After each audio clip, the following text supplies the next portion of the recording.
कहते हैं हमारे गांव के पीछे वाले जंगल में एक ऐसा रहस्य छुपा है जिसे जिसने भी ढूंढने की कोशिश की वो फिर कभी वापस नहीं आया।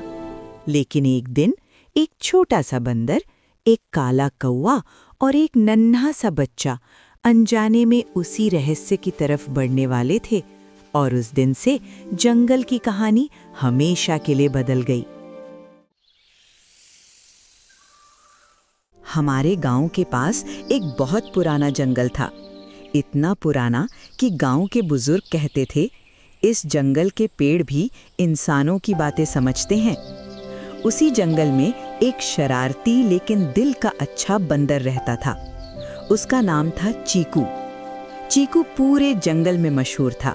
कभी आम चुरा लेता, कभी नदी में कूद जाता, कभी दूसरे जानवरों को डराकर भाग जाता।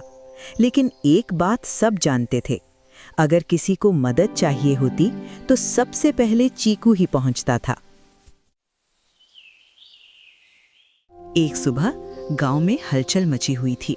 एक छोटा बच्चा छोटू खेलते खेलते जंगल की तरफ चला गया था। गांव वाले उसे ढूंढ रहे थे, लेकिन जंगल बहुत बड़ा था और छोटू बहुत छोटा। उधर जंगल के अंदर छोटू रो रहा था, माँ माँ। तभी ऊपर पेड़ पर बैठा चीकू उसे देख रहा था। चीकू धीरे से नीचे आया। पहले उसने सोचा ये छोटा इंसान यहाँ क्या कर रहा है, लेकिन जब उसने छोटू को रोते देखा तो उसका दिल पिघल गया। चीकू ने पास जाकर छोटू को एक आम दिया। छोटू रोना भूल गया और मुस्कुराने लगा। बस यहीं से उनकी दोस्ती शुरू हुई।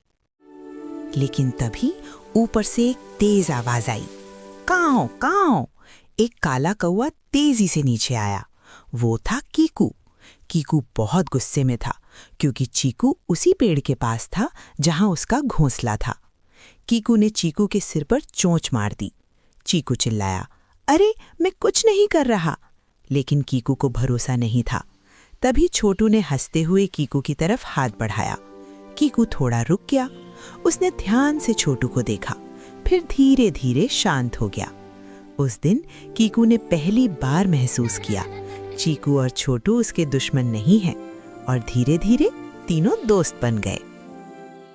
अरे रुको, पहले लाइक तो कर दो और चैनल को सब्सक्राइब भी कर लो। काऊ काऊ पार्ट 2 बहुत जल्दी आने वाला है।